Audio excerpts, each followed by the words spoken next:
And thank you for staying with us on PM Express. Indeed, today we're having a conversation about the ratings agencies and the impact of the assessment of our creditworthiness on this economy. The president has been on the campaign, indeed, in the last few months since the economic crisis started biting hard against the ratings agencies. He suggested that there's bias against Africa and against Ghana in particular. But is that a myth or is that a reality? I've assembled a team of experts, a former finance minister, an analyst of international markets based in the UK, and our own Thuo Champong, who will join me with some thoughts on this. But before we get into that, I would have to break the issues down for you with our own analysis of what we've been trying to assess. To answer the question whether it's a myth or reality, some fascinating findings indeed I'll present to you. My PM Express is always brought to you by Cherry Tree Properties and Syntex Tanks.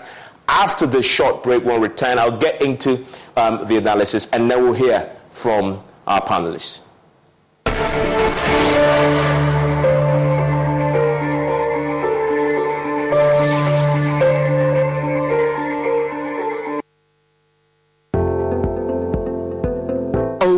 Your luxury.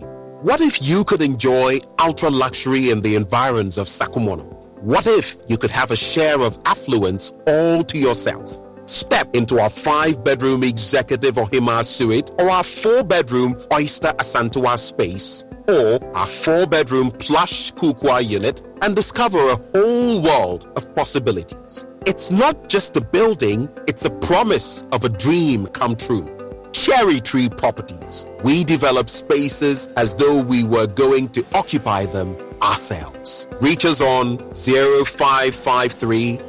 A toast to our new college grad who fills us with so much joy, almost as much as when we're in our RV. Oh, the world is your oyster, kiddo, and ours too. Now that we're covered with Progressive, Dad and I can hop in our RV anytime we want. Might even splurge on a retractable awning. Ooh, look out. Sorry, what was I talking about?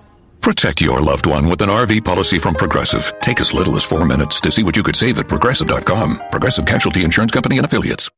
At the Home Depot, we have laundry appliances that just fit. From the space you have, to the features you want, to the savings you need. Like a new GE Profile Ultra-Fast Combo laundry machine that can wash and dry a large load in about 2 hours, without you ever having to transfer the load over. Get special buy savings like the GE Profile Ultra-Fast Combo Laundry Machine, plus an extra $100 off select laundry sets in-store and online at the Home Depot. 62366 or 0544-299-4. EcoBank salary account, bro. See, with the EcoBank salary account, you will enjoy free life insurance, free debit card, save while you spend, and an amazing chance to double your salary. And even more consolation rewards in the EcoBank double salary promo reloaded. This EcoBank salary account sounds interesting. What do you think? But maybe next time, Charlie, you know what? I'll go shine my shoe. Yo, myself, I'll go check my BP. We going up, never go down, and we stay flat. Chairman, see the white sign it here. Open an EcoBank salary account today for a lifetime of benefits. You also stand a chance to win more than double your salary in the EcoBank Double Salary Promo Reloaded from now till July 31st. Terms and conditions apply. And job life regardless. This program is under the supervision of the National Lotteries Authority under the Caritas Lottery Platform.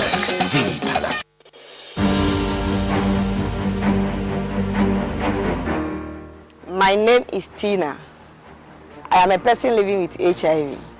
I got to know my HIV status after I gave birth and lost the child because of HIV. In those days, prevention of mother-to-child transmission services had low patronage due to fear and stigmatization. Today, many HIV-positive women have delivered negative children. I follow the guidelines and take my HIV medicine called ARVs every day, as prescribed by my doctor. This makes me strong and healthy, and also prevent me from passing HIV onto any future child. Please, avail yourself of PMTCT services when pregnant. It is the only way to ensure you do not pass the HIV onto your baby during birth or pregnancy. If you have tested for HIV recently and it was negative, test again when pregnant. If you have tested positive, go to the hospital after birth as directed by your healthcare provider. Your baby will be given medicine immediately and tested to ensure baby and mother are well. Let us work together to have an HIV-free generation. Our children must be free to shine.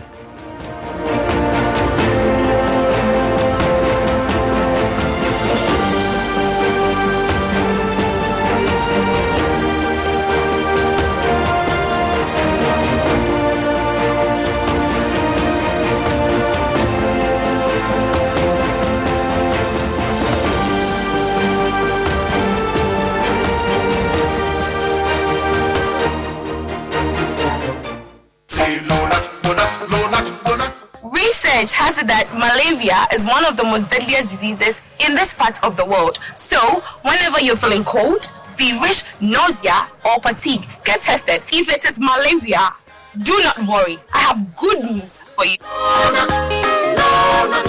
Let's all go back. Malaria spread of malaria's remedy is Lonat. Therefore, we're gonna use Lonat to recover. You have malaria? Yes, please. Are you shivering? Yes, yes. You got chills? Yes, Take yes. Lonat. Lonat. First day. Lonat. Take Lonat. Let's all Second day. Lonat. Take Lonat. Lonat. Third day. Lonat. Take Lonat. Malaria spread of Lonat. That's all. Lonat scatter malaria. Lonat it is scatter malaria. A quality product from Blaze GVS Pharma.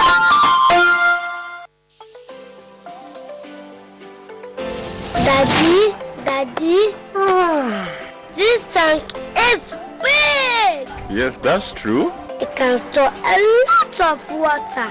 That's so true. Wow, it has a working tortoise on it. That's so true. I can see SINTEX. Syntax. That is so true, my daughter.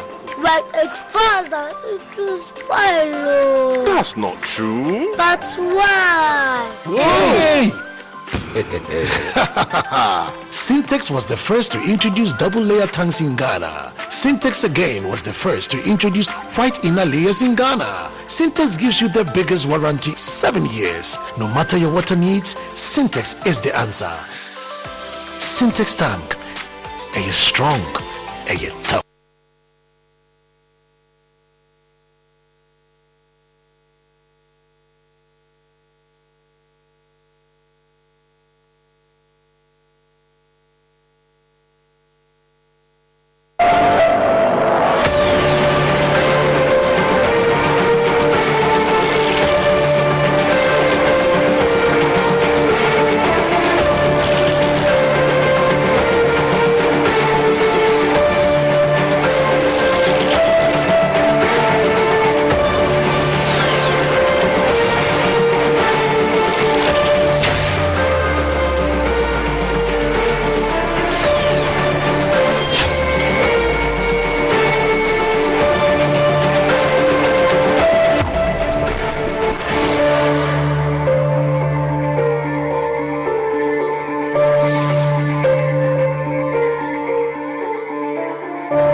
So we are talking about this very subject. This is very fundamental to economic survival. The ratings agencies' bias against Africa. Is it a myth or is it a reality? Why are we having this conversation? Because the president has been on a campaign raising hell about the conduct of the ratings agencies. And we're going to be having a conversation with Dr. Theophilus Champon, who is an economist and a political risk analyst who joins us via Zoom right now. Also joining us is a former finance minister, Seth Terkper, who himself also experienced quite a bit of the ratings agencies and the work that they've done, led to serious challenges for him as well. He's bringing his own expertise into this conversation. And then Mark Bohan, who is the senior credit research analyst with Red Intelligence, all of them joining me right now with insights into this. But let's get into why we are having this conversation. The President and the Finance Minister have been singing from the same hymn book on this. Listen to the President recently at the Afri-Exim Bank conversations in Accra.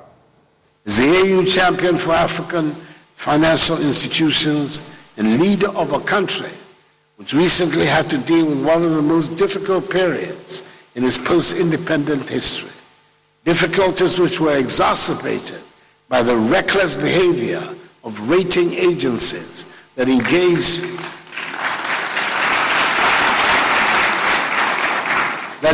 in pro-cyclical downgrades, shutting Ghana out of capital markets and turning a liquidity crisis into a solvency crisis. So that is the President just recently, 2 weeks ago, complaining about the ratings agencies. And so we've been tracking. Is there any justification for this criticism? I want to go back all the way to 2017 when they first came into office, keeping them honest.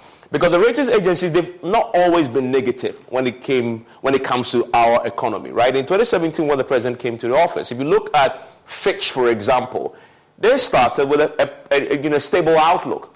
And then from then, it's been downhill, as you can see on your screen. And sometimes negative, sometimes even they can't even rate us because of how junk our creditworthiness has become. And that's what you see there. And so it's not always been the case. That's Fitch. Fitch is the worst of the lot. Except that when you come to Moody's, you see that they started in 2020 with a positive outlook for us. And the ratings then was pretty good. In fact, it was an upgrade at the time. And that's just before we saw the problem with COVID hitting in March of that particular year.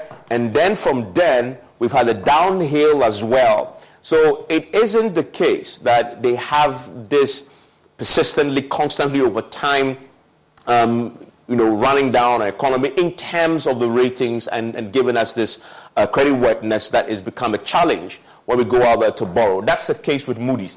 And then you come to S&P. Tracking back from 2017, you see a story of a positive, and this at the time was actually an upgrade. And I remember when this came out at the time, the government issued a statement and they were happy because they had just come in on the back of the elections in 2016. They were happy with the ratings that they got at the time. It wasn't a downgrade, it was actually an upgrade. And then, of course, they remained positive, stable in 2018, September, and then the negative ratings and assessment began to bite, and then the downgrades began, and it's got incrementally worse in the COVID years. And true, it's contributed to where we are today. But just to illustrate to you that it hasn't always been about downgrades. That there was a time under this government when the story was pretty positive when it came to the assessment from the ratings agencies. But what are they? What do? They are positioned right in the middle here, between the creditors and between governments. If I want to lend to the government as a creditor, I need to be sure that they can pay me back the money with the interest that I'm expecting. In other words, I need to be sure that this government is creditworthy. How do I do that? I'll go to any of the three big ratings agencies. There are many of them out there, but the three is what I've talked about. Moody's, the three big ones. I go to them and look at how they're rating that country, right? And that will determine how much premium I'm putting on it, how much risk I'm factoring into it, how much it's going to cost Ghana, for example. So they are very key. You can't do really without them. If you want to go out there and borrow, the creditors are looking at it. The governments also rely on that. That's what I've illustrated to you. At the beginning of 2017, when the ratings were positive, the government was happy because that meant they were going to get more money. And I'll show you the direct link between the ratings you get and how much money comes in over a period. And so this is what they do in simple terms. They are independent, they assess your creditworthiness, and they tell your creditors if they can trust you. It's simple. If you want to lend somebody money, you need to be sure that they can pay you back. And they will do the assessment and rate you. And that rating will determine whether they give you back money, people give you money, they lend to you or not. And for a country like Ghana, we really live on borrowed money. That's why they are so critical in the big scheme of things in our economy. And then you look at the impact that they've had on us. Because at the time when it was really good and the ratings were fantastic, if you look at the ministry's own assessment, they really applauded themselves. And the world really applauded us because we were the darling boys of this. We trailblazers as the first country in Africa to issue a zero coupon tranche as far as Eurobond is concerned. So this was really positive at a time when the ratings were really fantastic. But this, for me, is a key thing to look at. If you go to 2018, when the ratings were not that negative, in other words, was positive, the government then, when the ratings were good in 2018, said this about the ratings they got from the agencies, that the ratings rapidly improved due to stability reforms and strategies. So we're taking the credit for the positive ratings. And what was the direct result of this? The direct result of this was the $2 billion that came in. Because you can go to the Eurobond market on the back of a great ratings and assessment by the ratings agencies, and then money comes in, $2 billion. This is 2018. If you go to 2019, the story is the same, positive. What did the government say about it? The government said the credit performance has improved with all, the CRAs, which obviously is the credit rating agencies, upgrading or affirming their performance. So again, government was happy. What was the direct result of this? The direct result of this was $3 billion coming in because we've gone to the international market and borrowed on the back of that positive rating. And the government was very happy with that. If we go to 2020, similar story. As I've illustrated before, again, positive comment was Moody upgrades, Outlook, S&P maintain rating. This wasn't bad. The government, again, was not unhappy at the time. What was the direct result? We got, in the end, $3 billion because people were they were okay to give us money because, this wasn't a downgrade. It was stable at the time, and so money came in at the time. But then, the problem then began to creep in. At this time, we're beginning to now show signs of instability in terms of our ratings, and yet it was still okay because this is pre-COVID. Ghana's rating steady, 2021, due to COVID-19 measures by government, and so they were now beginning to see COVID beginning to bite, and yet still, we got just over $3 billion from the market. But then this is the challenge then that begins to hit. 2022, 2023 is when the ratings agencies began to really bite and turn the screw on us. And what did we see? Negative. For the first time, after all the positive comments I showed you at the end, what does government say now? The ratings are reckless and not favorable to African economies. So you begin to see the story obviously emerging that, well, at the time it shoots, it was great, commentary was great. What happened as a result of this? Zero. We went to the market, we've locked out completely from the market. This is the reality as of now. That's what the president is complaining, right? So can you say on the back of it that there's bias or there isn't bias? You can't say that for sure because, as I will illustrate shortly, there have been other research that shows that it has been less than objective. There is been subjectivity in the process. So the president isn't entirely wrong, except that when it had favored us and it had been positive, we've been happy about it. And now it obviously isn't as positive. I was talking about the UNDP. The UNDP showed us a very interesting picture of the cost of subjective ratings on economies in the sub of the Sahara, the African countries in the sub of the Sahara, and they were very clear of the cost. 74 billion cost to our economies, and you can see that in excess interest that we are paying of 28 billion because of these subjective ratings we are getting, and in foregoing funding that should have come in but won't come in because people look at the ratings and they're afraid to lend us money. They put that together around 74 billion. This is the UNDP putting the cost together. So there's rising cost of borrowing. They talk about decrease in the volume of new capital coming in. So the UNDP study really nails the point about the subjectivities that we find in the rating, and they quantify it, which is a real hard research by a credible institution that was done. So clearly there are problems there, right? And then there's this challenge called the Africa Risk Premium.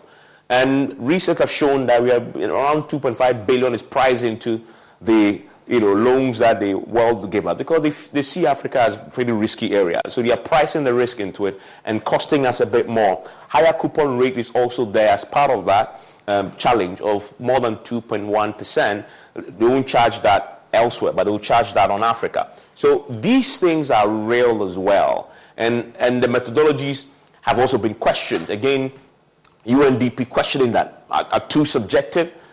People, the ratings agencies have all these challenges with the oligopoly that they put out, overemphasis on short-term economic trends.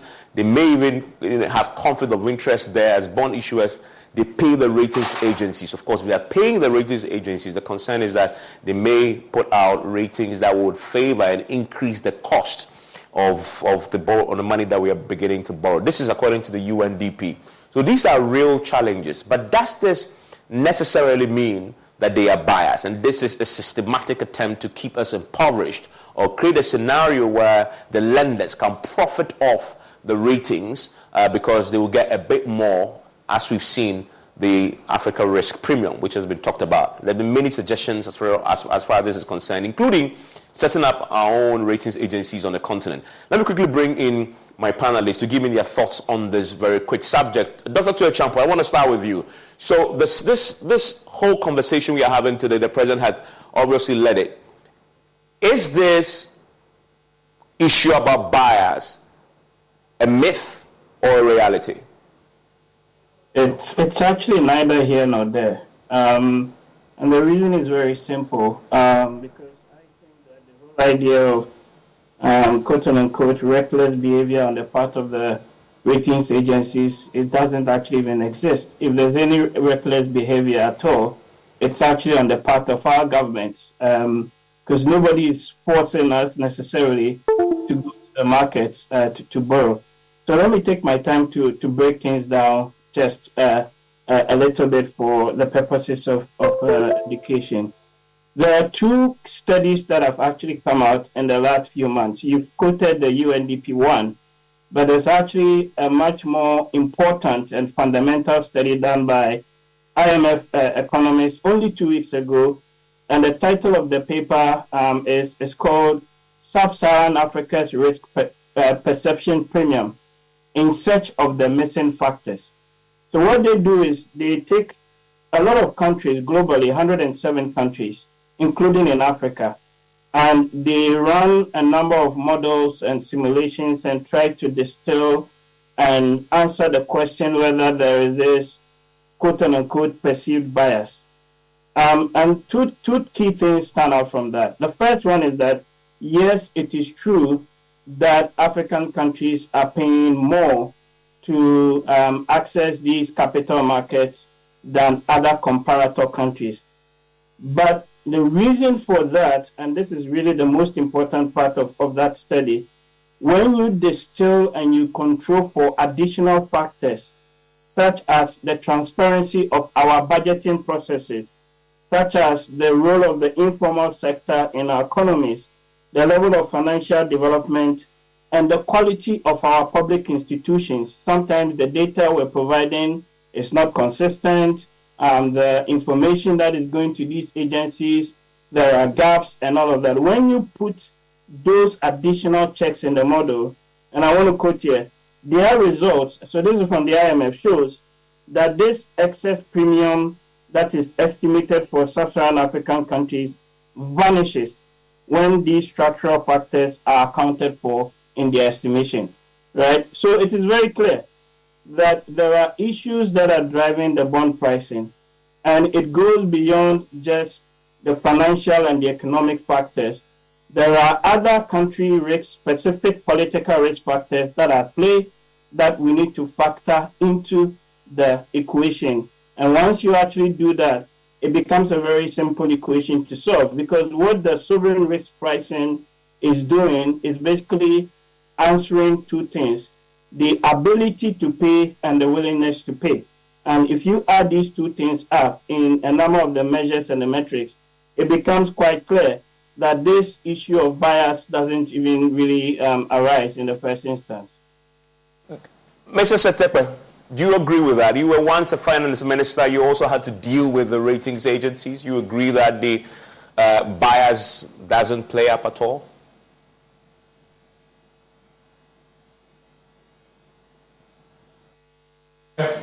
Please unmute for me. I'm sorry. Okay. Thank you very much. The one factor which, almost every minister will complain about is the political risk. And that is often has to do with the fact that there isn't one Africa. And so in our case, sometimes we said, look, we are supposed to be, a safe haven. As far as possible, our democracy has worked reasonably well. And so there's a certain bias which we have often complained about. But let me also state that we should be realistic sometimes in that assessment, because often we point to just that one factor. No country is rated. And in fact, the bonds that we issue are rated. Therefore, no country, no bond is rated based on only one factor.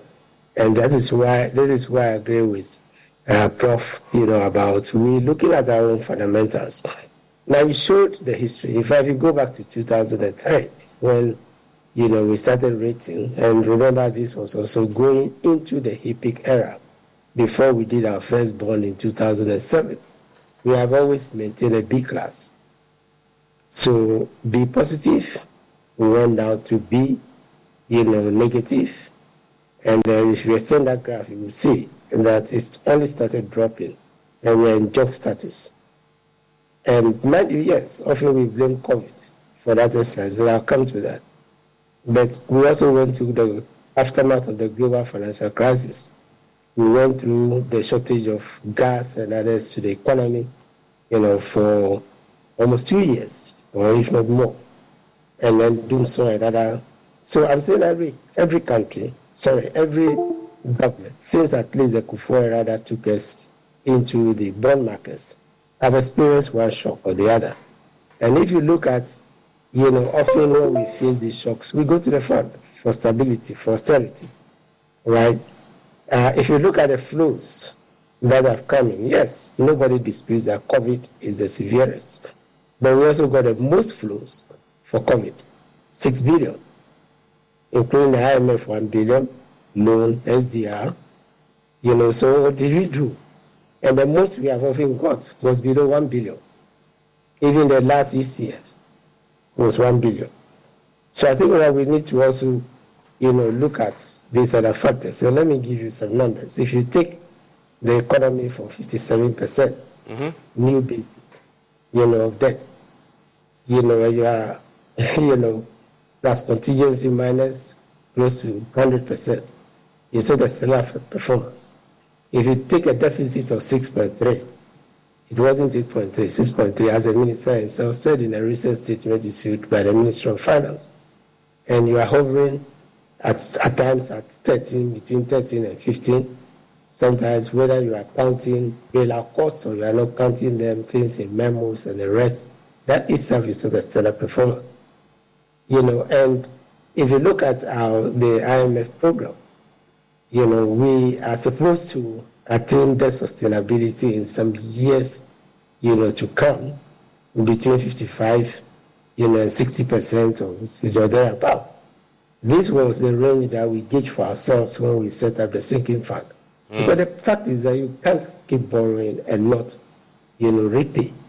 And remember that our first sovereign bond, which posed a lot of risk to us, we were paying only interest. It wasn't until 2014, when we saw the looming redemption in 2017, that we set up the second fund. Yeah. And we used our own oil revenue to take off 550 million. And that is what stabilized the situation. Because we will definitely have come to... So, Mr. Tekpel, just to clarify, are you suggesting that the economic challenge we faced recently is largely or possibly only due to our own doing, not because of the ratings agencies' rating? I began by saying, even as minister, we did complain about some, what we perceive to be, biases and not. That's why I was very careful to start with that. And you can go to other, you can leave the sovereign bond market and go to, other treatments, whether employment or others, and you will see a bias against Africa. There is a bias against Africa. I'm not running away from that fact. Okay, stay with me. I want to drill down a bit more into the bias. When you say bias, what exactly is the bias? What are they biased against? Just because we are on this side of the equator, this side of the world, or because our economies there's a stereotyping of our economy? I'll drill down a bit more with you because you also complain. But let me bring in Mark quickly. Mark, do you agree with the assessment the former finance minister is making that, there is some bias in the way the ratings agencies generally deal with Africa? Sorry, Mark, please unmute for me.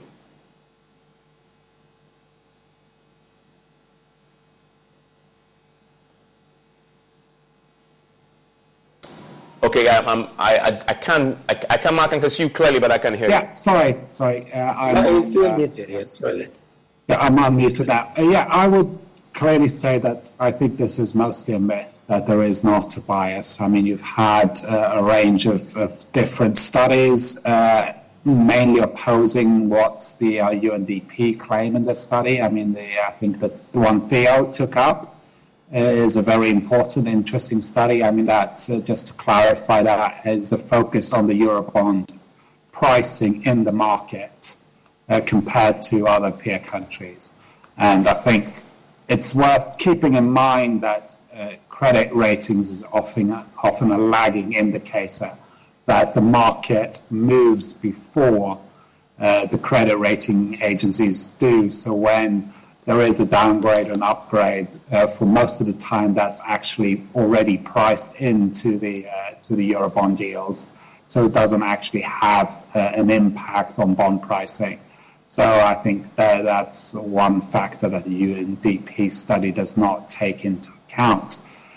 And of course, what they do, these ratings, is to assess the probability of a negative credit event. So of course, I know the Ghanaian government was very critical of the downgrades you've had over the past 1 or 2 years. Yeah. You had a negative credit event on both the external borrowing, the Eurobonds, borrowing last year. So you can't say that in hindsight, you can definitely not say that they were wrong in making these downgrades. I would argue that maybe they should have made these downgrades earlier. That that the ratings in 2020 maybe are too optimistic, if anything, because I think if you look at the fiscal figures, the borrowing patterns of the government, where Ghana was heading at the time, I would push against any claim that Zambia or Ghana were pushed into default because of COVID. I mean, these governments with excessive fiscal deficits and heavy external borrowing have been in place for close to a decade, if not even longer. And of course, if you spend more of your, I think the interest to government revenue has been the most important indicator, and that's been steadily rising. And in the very positive, in the environment of low developed markets, interest rates, as you had up in just some 2 years ago, the easiest solutions for government when your interest costs started to kind of crowd out other spending was to borrow more. But of course, that is a self-reinforcing spiral, which has been in place for a long time. So that's my view on this. In other words, if we've experienced downgrades over the last 1 or 2 years, is because it is a reflection of reality. Yes, absolutely. Okay. Mr. Tekpe, let me bring you back in. You made the point that when you were the finance minister, you also had to complain about bias. When you say that, what exactly were you complaining about? When you talked about bias, what precisely was the bias that you had spotted and you were complaining about? Mr. Tekpe, again, you are muted, please. Yeah, I tried to be balanced in my presentation. I cited only one specific example, what I said often we would complain about, which is, political, bias. And I said, if you looked, our issue was that if you looked at the whole of Africa, we were more stable. and therefore there was some differentiation that could have. I sat with some of the studies that have come out. I've read some of them, especially the recent fund one and the rest. But remember that I went on to performance. And I gave figures. And I said that despite this, what is perceived to be biases, remember Ghana has been in the B range. So something must be definitely wrong. Yeah, I understand that bit. I understand that bit. I just want to understand when a finance minister mentions bias, what are you referring to? Just so that we have clarity on what that word means in the context of ratings. Is it political risk? Yes, that's the point. When you say political risk, are you referring to the fact that there's a potential political instability? I'm saying that there are many indices. So maybe when I say political risk, it's not only with respect to bonds. When we borrow commercial loans and others, political risk is a factor for which we pay premium. And I'm saying that is often, for me, the main thing. But when it comes to what if you want to be, if you want to perform and be in a B-rated criteria, there are indices, and you must work towards it. And there is no bias there. If you want it to be investment grade, there are criteria, and you must work towards it. Right? Either you accept it and you are in the market.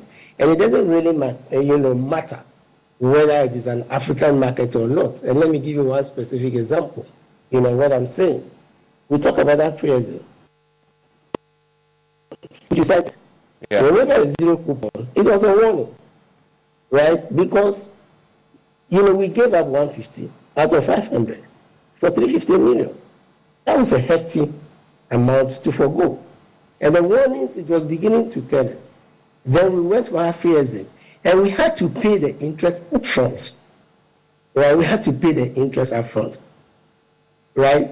So it was like discounting. Even before you got the interest, or before you even got the loan. And mind you, the point that Mark made, we were making it for ourselves, right? From around about 2020, 2021, we started analyzing and saying that interest and compensation was taking away all of what? It was tax revenue. It was taking away total revenue. Just 2 items. And that meant that the remainder of your recurrent expenditure was dependent on loan.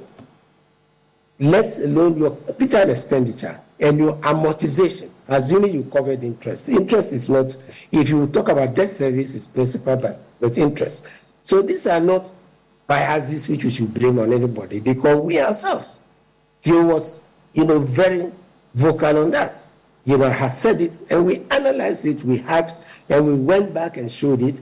And by the way, if you take single spine and you take Doomsong, this was a very risk. And we came out after Century and said clearly, which led to the negotiation with Labour.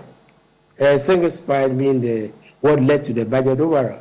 And we gave a warning as a government that we were using up to 70% or so to pay, single spine arrears, which is arrears of wages, which is what led to, instead of borrowing to pay the arrears and the rest, we spread it over a period of time to be able to absorb it within, our own, because by then our debt ratios were going up. So I don't want us to even, over-focus on the issue of bias, because we have had difficulties, ourselves, we've discussed it.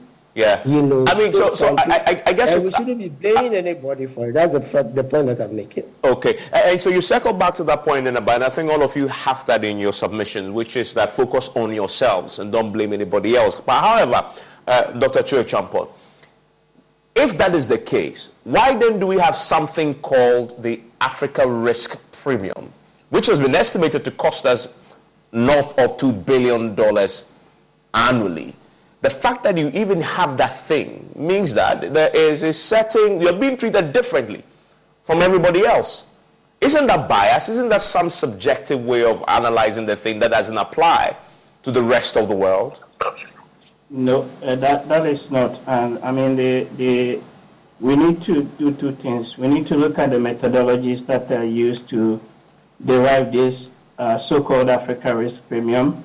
And then we also need to look at the data that is going into that. Look, Mark and I work in the market. We advise a lot of clients. People will come to us on country risk and political risk and debt issuance issues, and we're dealing with these issues almost on a daily basis, to the point that even myself and Professor Bokpin are even doing some work around this same issue of bond pricing and whether there is any bias or not. It's very clear. The idea of a bias is a myth. It's not supported by any rigorous empirical modeling.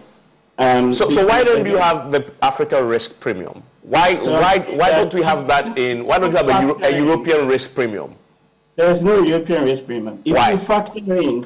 If you factor in additional variables in your model, the fact that your budget processes in many of our countries are not transparent, the fact that our public institutions and the data they're churning out is not sometimes it doesn't come out. The fact that you're consistently running your budget and running double current account and budget deficits year on year. If you look at your interest payment and all these rigidities in the budget, if you factor in all those additional parameters in any model, it is very clear, because what you're doing is you're assessing whether somebody is going to likely default on paying a loan that you've taken, right? And if I do a very detailed analysis, that is not really based on just one variable. So remember that the country risk, the sovereign risk, assessment, those ratings are only one parameter in the square or in the scheme of parameters that are used. You showed a Venn diagram where you've got government and the lenders, and then you put the country risk in there. That's what would have pertained pre-2008-9 financial crisis. Post-financial crisis, a lot of these companies and the people that actually give the money, the investors, do their own detailed analysis. They speak to people like us in the market. They speak to other people, source for additional information before arriving at how they price that bond. So I'm saying that if you really do a very detailed, objective analysis where you consider other factors that are not necessarily financial or economic, but try to quantify that political risk premium, it's not even to do with elections per se, but you're looking at your budgeting, like I said, you're looking at your public institutions, the data that you're generating, you would come to a conclusion that this idea of a risk premium is a myth. It doesn't exist. Mark, so nonetheless, you have two reports in the space of a few months, UNDP very credible, saying there is a bias, there is in fact a subjective assessment that is done by the ratings agency, and then they quantify that to be 74 billion costing the economies. And of course you have the IMF report that says, in essence, it's down to a lot of the factors that you've put out. But surely the UNDP would have caught on to part of the problem, which is that there is subjectivities in the calculations and analysis that is done by the ratings agencies. The opaqueness of the process is something that was amply captured in the process, that we as African economies are being shortchanged in the process when we don't even know what real factors the Moody's, the S&Ps, the Fitches are using in rating us. And by the way, the UNDP makes the point. The investors are paying for this to be done.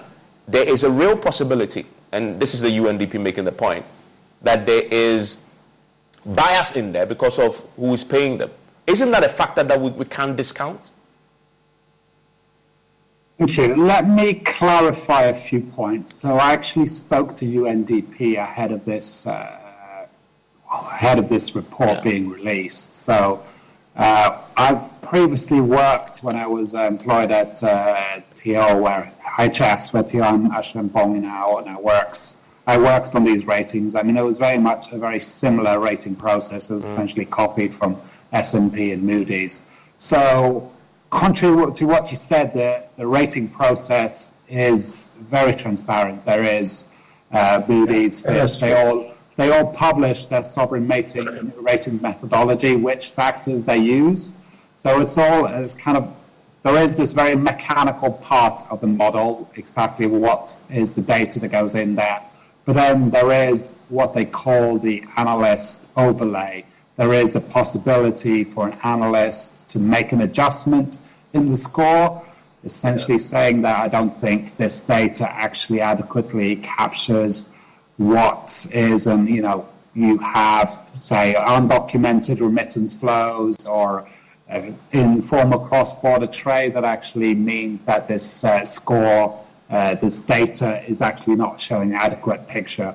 And when I spoke to UNDP, I took up the governance ratings, which as an example, and that's normally rating agencies, they use the World Governance Indicators of the World Bank as a renowned data set on the different monitors, on different indicators, if there are 6 different sub-indicators. And I look at these quite regularly, so I was analysing last year's edition. This year's edition will be released in a couple of months. So last year's edition, you had a sharp deterioration in the scores of South Africa and Kenya, which I think did not make sense to me. I mean, you had a risk of sort of political stability, risk of violence in Kenya that did not correspond to real factors. And also in South Africa, you had I think was a rule of corruption, a very sharp deterioration, while the general view is that governance has improved under Ramaphosa, even if, of course, there's still issues. So what I said is, this is the potential where the rated company or rated country, so it is actually the countries in question that pay for the ratings, that they can actually challenge the analysts and say, hey, this score, we don't think it actually reflects conditions on the ground. And, have you considered other factors? There's, for instance, the Mo Ibrahim governance indicators. You could push for, you could highlight that there's been improvement in this score. And I think there is some leeway to actually, if you make a convincing case to change to actually have an impact on the rating score. And what I hear from some of these people working in the rating agencies is that they feel that the ownership of African governments in these ratings, the kind of people they bring into the meetings, the amount of data, the amount of work they've done in the interactions with the rating agencies is weaker than other regions. And you could argue that this is hearsay, but I think there is potential for African governments to actually have more input in this ratings. Lastly, I want to bring up an example of Benin, where they challenged an outlook change. I believe this was a negative outlook change by S&P that they just said, where S&P announced that they were affirming the B+ rating for Benin, but that the authorities were challenging the outlook change. In the end, that outlook remained unstable. So that's an example of an African government that successfully took on the rating agencies and actually made them change their mind. I mean, Secretary, what do you say to that? What do you say to that? Well, I think we are making the same point in a sense. It's one thing saying that a factor is taken into account in the ratings. It's another thing saying that it is insignificant in coming to the conclusion when you consider other factors, as I've said. Like our own, debt performance, our own deficit performance, as Theo said, current accounts, being at half a month and all those type of things. Yes, so we shouldn't, therefore, as Africans, overplay the issue, of, everything being blamed. That's the point I'm making. And yes, I think Mark is right, as minister. Often the drafts, would be given to the government, and the government will review it and give its feedback. And we have often, as well on Outlook and other things, I think we are, it's because the topic is unbiased. That is why it's not balanced. The discussion appears to be that way. And often corrections will be made. Often the ratings agencies will stick to their grounds, and they will publish the results. And our governments come up with reaction. And I'm saying that, if we look at, for me, the most important thing for Ghana is not bias. And I made that clear. I'm saying that as much as I said that there could be some bias, because we ourselves have been pointing, especially since the IMF in Article 4, 2019, made the correction, which we have been making, and lifted the deficit from 5.7, 4.9 or whatever, 5.3, 4.9 to 7.0%. That should have been a warning when it started adjusting the debt. And then other ratings agencies started adapting. These were things we were talking about internally, before it came. But Evans, by the way, what will be the rating for our own domestic bond market, which we started? Our bonds were housed in Bank of Ghana until 2015, when we adopted the book building approach, right? So less than 10 years, a market, the government market, which was the largest and whatever, today is facing haircuts. What is the rating? Well, we don't have it domestically. It is a factor in our ratings. But go and ask the pensioners, go and ask the pension funds, those who are picketing and the rest, to rate that market today. And I'm saying that, therefore, the solution is not in saying we need an African market. We started creating one. And it was working, as far as I'm concerned, to the extent that we had non-residents, some of those who were buying our external bonds, coming to buy our domestic bonds. What is the state of that market today, facing haircuts and the rest? It should tell us that there is some difficulty with the way we run, our affairs, and not always blame it, on externals. So we have a domestic market. We started building a domestic market. That domestic market did not have government bonds. We put the government bonds, as part of, the Mahama administration initiative to put the bonds, and they became tradable. And look at where they are today. Today, we can't even issue those domestic bonds. Has that got anything to do with ratings? Well, that is a very interesting question. Nonetheless, the conflicts remain. In fact, it has been suggested that a way to deal with this is to have an African-centered ratings agency set up by Africans for Africans. I'll take a quick break. I hope we would ask. I would ask the opinion of the pension funds and the pensioners. Yeah, we'll do so. And that's my next question, whether that is a solution to any of the problems that have been mentioned before. But remember that PMS is always brought to you by Cherry Tree Properties. Desires are wishes. Beauty is a promise of happiness, but passion is everything. Now, thinking about buying a new home, talk to those who build with passion. Sloane Square, a new gated community development at Sakumono, developed by Cherry Tree Properties, is one of a kind, well-planned luxury you will never love to miss. In fact, it is one that you are never experienced before. You need to call them on 0553 662 366, 0553 662 366, developed by Cherry Tree Properties, a one-of-a-kind, well-planned luxury you've never experience. Sophistication and class is what you do. Also, you don't want to forget, in Ghana you need water, and if you want to store it, because a day will come when your pipes may not be flowing, you need to call Syntex Tank right now, because no matter your water needs, Syntex Tank has it all.